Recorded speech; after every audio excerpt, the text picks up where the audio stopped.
What's up, class? The purpose of this week's lesson is to help you understand the era of treaties, when the United States government forced Native American tribes in Washington to give up their land and move on to tiny reservations.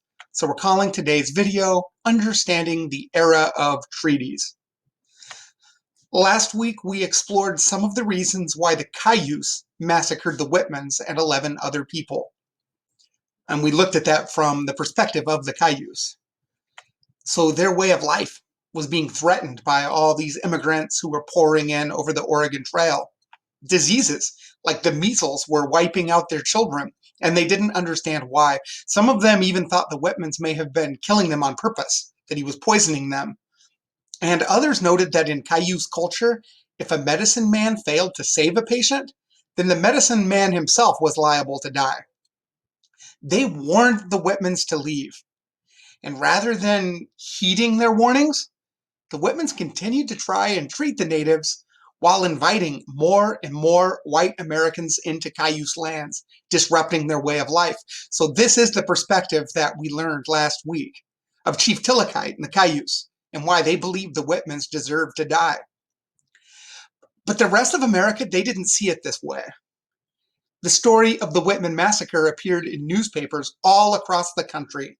November 29th, 1847, 14 people savagely murdered and 53 others, mostly women and children, taken hostage. Remember that missionaries like the Whitmans were viewed as heroes. They gave up a life of wealth and comfort, sacrificing everything to help save the Indians. And life for the Indians, at least in the American perspective at the time, wasn't exactly great by their standards. Slavery and intertribal warfare were commonplace in the steppes with the Plains Indians. And to most Americans, the Whitmans were totally innocent heroes who were murdered by the very people they were trying to help. The demand for justice splashed across the pages of America's newspapers. The Cayuse War began, a bloody conflict that lasted about 7 years and ended with obliterating the Cayuse way of life. Within months of the Whitman Massacre, the U.S. military began deploying troops into the area to protect settlers from natives.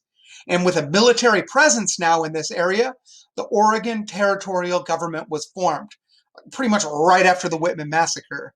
And this was a lot bigger than just Oregon. If you look at the map, you can see it's Oregon, Washington, Idaho, parts of Wyoming and Montana.